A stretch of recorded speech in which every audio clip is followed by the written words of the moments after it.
Hello friends, welcome back to our channel mums daily. ഇന്ന് ഞാൻ വന്നിരിക്കുന്നത് നൂഡിൽസ് കൊണ്ട് നിങ്ങൾ ചിന്തിക്കാത്ത രീതിയിലും രുചിയിലുള്ള ഒരു അടിപൊളി 4 മണി പലഹാരമായിട്ടാണ്. നമുക്കൊരു 10 മിനിറ്റിനകത്ത് ഉണ്ടാക്കിയെടുക്കാൻ പറ്റും. നമുക്ക് നോക്കാം. അപ്പോൾ അതിനായിട്ട് ആദ്യം നമുക്ക് നൂഡിൽസ് ഒന്ന് വേവിച്ചെടുക്കണം. അപ്പോൾ ഒരു പാൻ അടുപ്പത്ത് വെച്ചിട്ടുണ്ട്. പാൻ ഒന്ന് ചൂടായി വരുമ്പോഴത്തേക്കും ഞാനിവിടെ ഒരു പാക്കറ്റ് മാഗി നൂഡിൽസാണ് എടുത്തിരിക്കുന്നത് കേട്ടോ. അപ്പോൾ അത് ഞാൻ ആദ്യമേ തന്നെ അത് പൊടിച്ച് ആക്കുന്നൊന്നുമില്ല, അങ്ങനെ തന്നെയാണ് ഇട്ടിരിക്കുന്നത്. പിന്നെ ഇതിനകത്ത് നമ്മൾ ഉപയോഗിക്കുന്ന മസാല ഇപ്പോഴല്ല നമ്മൾ ഇട്ട് കൊടുക്കുന്നത്, അത് പിന്നീടാണ്, അത് ഞാൻ പറയാം. ഇപ്പം അത് മാറ്റി വെച്ചിട്ടുണ്ട്. അപ്പോൾ അതാ ഒരു പാക്കറ്റ് നൂഡിൽസിന് ഞാൻ 2 കപ്പ് വെള്ളമാണ് ഒഴിച്ചു കൊടുത്ത് ഇതൊന്ന് വേവിച്ചെടുക്കുന്നുണ്ട്. അപ്പം നിങ്ങൾക്ക് ചിലപ്പോൾ ചോദിക്കാം എന്തുകൊണ്ടാണ് ഈ നൂഡിൽസ് പൊടിച്ചെടുക്കാത്തതെന്നുള്ളത്. ആദ്യമേ തന്നെ പൊടിക്കരുതോ, ഒന്ന് എന്താ പറയുക, ഒന്ന് ഇടിച്ച് അതൊന്ന് ചെറുതാക്കി കൂടെ എന്നൊക്കെ ചോദിക്കാം. അപ്പോൾ അതിൻ്റെ കാര്യം എന്താണെന്ന് പിന്നീട് പറയാം. അപ്പോൾ നമുക്ക് ആദ്യം ഇതൊന്ന് വേവിച്ചെടുക്കാം. അപ്പോൾ നൂഡിൽസൊക്കെ ഇങ്ങനെ ചെറുതായിട്ടൊക്കെ വെന്ത് വരാൻ തുടങ്ങിയിട്ടുണ്ട്. അപ്പോൾ നമുക്കിത് വെന്ത ഉടനെ തന്നെ ഒരു പാത്രത്തിലോട്ട് അതിലത്തെ വെള്ളമെല്ലാം ഊറ്റിക്കളയണം. അപ്പോൾ ഇതാ വെള്ളമൊക്കെ നന്നായിട്ട് തിളച്ച് തുടങ്ങി. നമ്മുടെ നൂഡിൽസ് ഞാൻ ചെറുതായിട്ടൊന്ന് എടുത്തൊന്ന് നോക്കിയായിരുന്നു കേട്ടോ, നന്നായിട്ട് തന്നെ വെന്തിട്ടുണ്ട്. അപ്പോൾ ഞാൻ ഫ്ലെയിം ഓഫ് ചെയ്തു. ഇനി നമുക്കിതൊരു പാത്രത്തിലോട്ടൊന്ന് അരിച്ച് മാറ്റി വയ്ക്കാം. അപ്പോൾ ഇതാ ഞാൻ അരിച്ചൊഴിച്ചിട്ടുണ്ട്, ഇതിവിടെ ഇരിക്കട്ടെ. ഇനി നമുക്കൊരു മിക്സ് തയ്യാറാക്കണം. അതിനായിട്ട് ഞാനിവിടെ ഒരു ബൗൾ എടുത്തിട്ടുണ്ട്. ഇതിനകത്തോട്ട് 1 കപ്പ് ഗോതമ്പ് പൊടി ചേർത്ത് കൊടുക്കുക. നിങ്ങൾക്ക് ഗോതമ്പ് പൊടിക്ക് പകരം മൈദപ്പൊടി വെച്ചിട്ട് ഇത് ചെയ്തെടുക്കാവുന്നതാണ്. അപ്പോൾ ഈ ഗോതമ്പ് പൊടിയിൽ കുറച്ച് കാര്യങ്ങൾ ചേർക്കണം. അപ്പോൾ അതിന് മുൻപ് ഇതാദ്യം നമുക്ക് കുഴച്ചെടുക്കണം. കുറച്ച് വെള്ളമൊക്കെ ഒഴിച്ച് ഇപ്പം ഞാൻ ചേർത്ത് കൊടുത്തിട്ടുള്ളത് ഉപ്പാണ്. ഒരു 1/4 ടീസ്പൂൺ ഉപ്പ് ഇപ്പം ചേർക്കാം, പിന്നീട് ആവശ്യം ഉണ്ടെങ്കിൽ നമുക്ക് ചേർത്താൽ മതി. ഇനി നമുക്കിതൊന്നും ഒരു സ്പൂൺ വെച്ച് നന്നായി മിക്സ് ചെയ്യുക. അതിനുശേഷം ആവശ്യത്തിനുള്ള വെള്ളം ഒഴിച്ചിട്ട് ഇത് ഒത്തിരി ലൂസും ഒത്തിരി ടൈറ്റും ഇല്ലാത്തൊരു പരുവത്തിന് നമുക്കിതൊന്ന് മിക്സ് ചെയ്തെടുക്കണം. അതുകൊണ്ട് ആവശ്യത്തിന് മാത്രം വെള്ളം ഒഴിക്കുക. എല്ലാം കൂടെ ഒരുമിച്ച് വെള്ളം ഒഴിച്ച് കഴിഞ്ഞാൽ നമ്മുടെ ആ ഒരു പരുവം എന്ന് പറയുന്നത് കറക്റ്റായിട്ട് കിട്ടത്തില്ല. അപ്പം ഞാൻ കുറേശ്ശെ ഒഴിച്ച് ഏകദേശം 3/4 ഗ്ലാസ് വെള്ളം ഞാൻ ഇതിനകത്തോട്ട് ഒഴിച്ചിട്ടുണ്ട്. സാധാരണ വെള്ളമാണ്, ചൂടുവെള്ളമൊന്നുമല്ല, നമ്മുടെ പൈപ്പിൽ നിന്നൊക്കെ വരുന്ന അല്ലെങ്കിൽ തിളപ്പിച്ചാറിയിട്ടുള്ള വെള്ളമാണ് ഉപയോഗിച്ചിരിക്കുന്നത്. അപ്പം ഞാൻ ഇടയ്ക്ക് വെച്ചിട്ട് സ്പൂണൊക്കെ ഒന്ന് മാറ്റി കൈ കൊണ്ട് നന്നായിട്ട് തന്നെ ഒന്ന് മിക്സ് ചെയ്തെടുത്തു. അതാണ് എനിക്ക് ഇച്ചിരി കൂടെ എളുപ്പമായിട്ട് തോന്നിയിട്ടുള്ളത്. സ്പൂൺ വെച്ച് ചെയ്യുമ്പോൾ അങ്ങനെ ഗോതമ്പ് പൊടി ആയതുകൊണ്ട് ചെറിയ കട്ടകളൊക്കെ ആയിട്ട് അവിടെയൊക്കെ എടുക്കുന്നുണ്ടായിരുന്നു.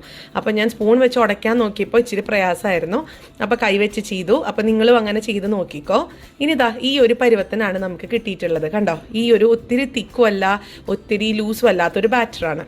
ഇനി ഇതിനകത്തോട്ട് നമുക്ക് ക്യാരറ്റ് ചേർത്ത് കൊടുക്കുക. ഞാനിവിടെ ഒരു 3.5 ടേബിൾ സ്പൂൺ ക്യാരറ്റ്, ഒരു വലിയ ക്യാരറ്റിൻ്റെ പകുതിയാക്കിയിട്ടുള്ളത് ചേർത്ത് കൊടുത്തിട്ടുണ്ട്. അത് ചെറുതായിട്ട് അരിഞ്ഞിട്ട് ചേർക്കുക.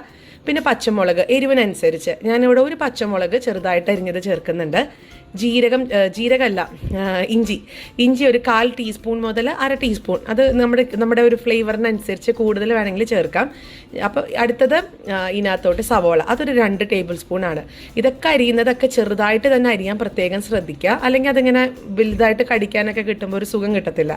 ഇനി ഇതെല്ലാം കൂടെ നന്നായിട്ടൊന്ന് മിക്സ് ചെയ്യാം. ഇനി ക്യാരറ്റ് നിങ്ങൾക്ക് ഗ്രേറ്റ് ചെയ്ത് ചേർക്കണം എന്നുണ്ടെങ്കിൽ അങ്ങനെയും ചേർക്കാം കേട്ടോ, ഇതുപോലെ ചെറുതാക്കി ഇടണമെന്നൊന്നുമില്ല. ഇനി ഇതിനകത്തോട്ട് ഞാൻ ഉപ്പൊന്ന് ടേസ്റ്റ് ചെയ്ത് നോക്കിയപ്പോൾ ഇച്ചിരി ഉപ്പ് കുറവായിട്ട് തോന്നി. ഈ പച്ചക്കറികളൊക്കെ ആഡ് ചെയ്തതുകൊണ്ടായിരിക്കാം. അപ്പം ഞാൻ കുറച്ചും കൂടെ ആവശ്യത്തിനുള്ള ഉപ്പ് ചേർത്തിട്ട് ഒന്ന് മിക്സ് ചെയ്തെടുക്കുന്നുണ്ട്. അടുത്തത് ഇതിനകത്തോട്ട് കറിവേപ്പിലയാണ് ചേർക്കുന്നത്. അത് നമുക്കൊന്ന് കീറിയിട്ട് ചേർത്ത് കൊടുക്കാം. ഇപ്പോൾ ഇവിടെ കറിവേപ്പില ഇപ്പം ഈ ഒരു ക്രിസ്മസ് പ്രമാണിച്ച് കുറച്ച് മേടിച്ച് വെച്ചിട്ടുണ്ടായിരുന്നു. അപ്പോൾ അതുകൊണ്ട് കറിവേപ്പില ചേർത്തു. നിങ്ങൾക്ക് ഇതിന് പകരം മല്ലിയില ഫ്ലേവർ ഇഷ്ടമാണെങ്കിൽ മല്ലിയില കുറച്ച് ചേർത്ത് കൊടുക്കാം. പിന്നെ വേണ്ടുന്നത് സോഡാപ്പൊടിയാണ്, അപ്പക്കാരം, ബേക്കിംഗ് സോഡ എന്നൊക്കെ പറയുന്നത്.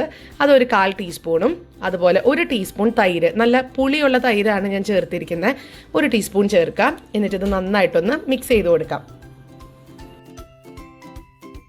അപ്പോൾ മിക്സൊക്കെ ചെയ്ത് വന്നിട്ടുണ്ട്. ഇനി ഇതിനകത്തോട്ട് ഞാൻ മാഗിയുടെ മസാല ചേർത്ത് കൊടുക്കുകയാണ്. അതും എല്ലാം ചേർക്കുന്നില്ല, പകുതി, ബാക്കി പകുതി ഞാൻ കളയാണ് ചെയ്യുന്നത് കേട്ടോ. ഒത്തിരി അങ്ങ് ചേർക്കും വേണ്ട മസാല, പേരിനൊക്കെ ചേർത്താൽ മതി.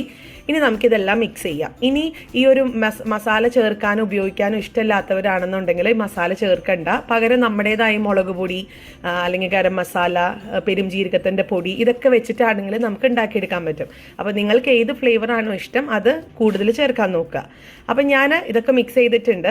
അടുത്തത് നമ്മളിതാ വെള്ളമൊക്കെ ഊറ്റി വെച്ച് തയ്യാറാക്കി വെച്ചിരിക്കുന്ന നമ്മുടെ നൂഡിൽസ് ഉണ്ടല്ലോ, അത് ഇനി ഇതിനകത്തോട്ട് ഇട്ട് കൊടുക്കുകയാണ് ചെയ്യുന്നത്. അപ്പോൾ ഇത് ഇട്ട് കൊടുക്കുന്ന സമയത്ത് അതിങ്ങനെ കണ്ടോ, നമ്മൾ ചെറുതായിട്ടൊന്ന് ഈ ഒരു വലുപ്പത്തിന് അതൊന്ന് മുറിച്ചിട്ട് കൊടുക്കണം. നമ്മളത് പൊടിച്ചായിരുന്നു ചെയ്തിരുന്നെങ്കിൽ നമുക്ക് ഇത്രയും വലുപ്പത്തിലൊന്നും ചിലപ്പോൾ കിട്ടിയെന്ന് വരത്തില്ല. അതുകൊണ്ടാണ് ഞാൻ ഇത് ബോയിൽ ചെയ്തതിന് ശേഷം ഇതേപോലെ ഒന്ന് നമ്മുടെ ഇഷ്ടത്തിനനുസരിച്ച് ഒന്ന് മുറിച്ച് എടുക്കുന്നത് കേട്ടോ. അപ്പോൾ ഇനി ഇതെല്ലാം ഇട്ട് നമുക്കൊന്നും കൂടെ ഒന്ന് മിക്സ് ചെയ്ത് കൊടുക്കണം. അങ്ങനെ ഞാൻ നൂഡിൽസ് എല്ലാം ഇങ്ങനെ മുറിച്ചിട്ട് മിക്സ് ചെയ്തിട്ടുണ്ട്. ഒപ്പം ഒരു 1/4 ടീസ്പൂൺ കശ്മീരി ചില്ലി പൗഡറാണ്, നല്ല മുളക് പൊടിയല്ല.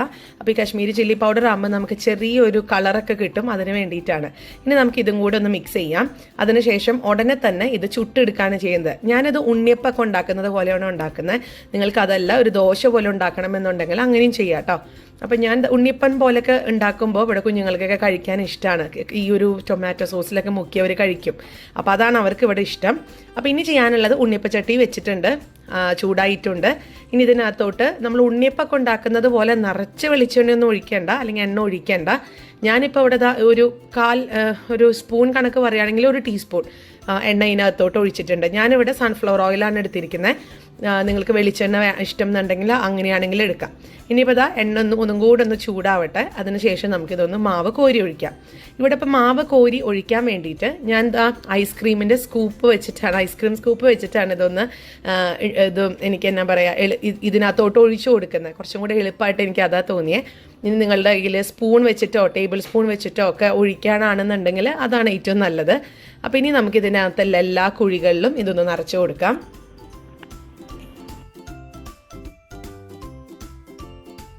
അങ്ങനെ ഒരു 5 മിനിറ്റ് കഴിഞ്ഞപ്പോഴത്തേക്കും ഞാനിതൊരു ലോ ടു മീഡിയം ആ ഒരു ഫ്ലെയിമിലാണ് ഇട്ടിരുന്നത്. ഇനി ഇതൊന്ന് തിരിച്ച് ഒന്ന് ഇട്ട് കൊടുക്കണം, എങ്കിലാണ് ആ ഒരു സൈഡും കൂടെ ഒന്ന് വെന്ത് കിട്ടത്തുള്ളൂ. അങ്ങനെ നമ്മുടെ സൂപ്പർ സ്നാക്ക് ഇവിടെ റെഡിയാണ്. അപ്പം ഞാനൊന്ന് എടുത്ത് കാണിക്കാം. കണ്ടില്ലേ, നല്ലൊരു ഉണ്ണിയപ്പത്തിൻ്റെ ഷേപ്പൊക്കെ ആയിട്ട് വന്നിട്ടുണ്ട്. അപ്പം ഞാൻ നേരത്തെ പറഞ്ഞ പോലെ ഇത്രയും എണ്ണ വേണ്ട എന്നൊക്കെ ആഗ്രഹമുള്ളവർക്ക് അങ്ങനെ ചെയ്യണമെന്നൊന്നുമില്ല. പകരം ദോശ പോലെയൊക്കെ ഇച്ചിരി എണ്ണ വെച്ചിട്ടാണെങ്കിലും നമുക്കിത് ഉണ്ടാക്കിയെടുക്കാവുന്നതാണ്. അപ്പം ഇനി ഞാൻ ബാക്കിയുള്ളതും കൂടെ ഒന്ന് എടുത്ത് ഒരു പ്ലേറ്റിനകത്തോട്ട് മാറ്റുന്നുണ്ട്. ഇനി നമുക്ക് ബാക്കിയുള്ളതും കൂടെ ഞാൻ അടുത്ത ബാച്ച് ഒഴിച്ചു കഴിഞ്ഞപ്പോൾ എണ്ണയൊന്നും ഒഴിച്ചിട്ടില്ല കേട്ടോ. ആദ്യത്തെ ഒഴിച്ച എണ്ണയിൽ തന്നെയാണ് ഞാൻ ബാക്കിയുള്ളതും കൂടെ വറുത്തെടുക്കുന്നത്. അങ്ങനെ നമ്മുടെ സ്നാക്ക് ഇവിടെ റെഡി ആയിട്ടുണ്ട്. ഇനി നമുക്കിതൊരു സെർവിങ് പ്ലേറ്റിനകത്തോട്ടൊന്ന് മാറ്റി വയ്ക്കാം. അങ്ങനെ നമ്മുടെ സൂപ്പർ സ്നാക്ക് ഇവിടെ റെഡിയാണ്. കാണാനൊക്കെ നല്ല ഭംഗിയാണ്. പിന്നെ ഇതൊരു നമ്മളിങ്ങനെ എന്താ പറയുക, ഭയങ്കര സോഫ്റ്റ് ആയിട്ടുള്ള ഒരു അപ്പാണ്. നമ്മൾ ഉണ്ണിയപ്പൊക്കെ കഴിക്കുന്നത് പോലെ തന്നെയാണ്. വേറെ വ്യത്യാസം എന്ന് പറയാനായിട്ട് അതിനകത്തുള്ള ഒരു നൂഡിൽസിൻ്റെ ഒരു ടേസ്റ്റ് നമുക്ക് കിട്ടും, നൂഡിൽസിൻ്റെ മസാല ടേസ്റ്റ് നമുക്ക് കിട്ടും എന്നുള്ളതാണ് ഇതിൻ്റെ ഒരു പ്രത്യേകത. ബാക്കി എല്ലാം സെയിം തന്നെയാണ്, ഉണ്ണിയപ്പത്തിൻ്റെ അതേ സോഫ്റ്റ്നെസ് ആണ്. അപ്പം ഞാനിതിൻ്റെ അകമൊക്കെ കാണിക്കാം എത്രമാത്രം സോഫ്റ്റ് ആണ് എന്നുള്ളത്. അപ്പോൾ അതിനായിട്ട് ഞാനത് എടുത്തിട്ടുണ്ട്. നല്ല ചൂടുണ്ട് കേട്ടോ എൻ്റെ കയ്യിൽ, അതുകൊണ്ടാണ് ഞാനിങ്ങനെ ഇടയ്ക്കൊന്ന് തിരിച്ചു മറിച്ചൊക്കെ എടുക്കുന്നത്. അപ്പോൾ ഇത് കണ്ടോ, അതിൻ്റെ ഒരു സോഫ്റ്റ്നെസ്സോ അല്ലെങ്കിൽ സ്പോഞ്ചിനെസ്സൊക്കെ നോക്കിക്കഴിഞ്ഞാൽ ഞെക്കുമ്പോഴത്തേക്കും അതിങ്ങനെ നല്ല സോഫ്റ്റ് ആയിട്ടൊക്കെ ഇരിക്കുന്നത്. അപ്പോൾ ഇതിൻ്റെ അകം ഇങ്ങനെയാണ് ഇരിക്കുന്നത്, അതിനേക്കാളും സോഫ്റ്റാണ് അകം ഇരിക്കുന്നത്. പിന്നെ ഇതിൻ്റെ ഒരു പച്ചമുളകും ഇഞ്ചിയും ഒക്കെ നമുക്ക് ചെറുതായിട്ട് കടിക്കാൻ കിട്ടുമ്പോഴൊക്കെ ഒരു സൂപ്പർ ടേസ്റ്റാണ്. എല്ലാവരും ട്രൈ ചെയ്ത് നോക്കുക. നമുക്കൊരു 10 മിനിറ്റിന് താഴെ സമയമുണ്ടെങ്കിൽ ഇത് ഉണ്ടാക്കിയെടുക്കാൻ പറ്റും. അതുപോലെ തന്നെ നമ്മുടെ ഈ ചാനൽ നിങ്ങൾ ആദ്യമായിട്ടാണ് കാണുന്നതെങ്കിൽ സബ്സ്ക്രൈബ് ചെയ്യാനും മറക്കരുത് കേട്ടോ. അപ്പോൾ അടുത്തൊരു വീഡിയോ ആയിട്ട് നമുക്ക് ഉടനെ കാണാം. അൻറ്റിൽ ദെൻ ബൈ.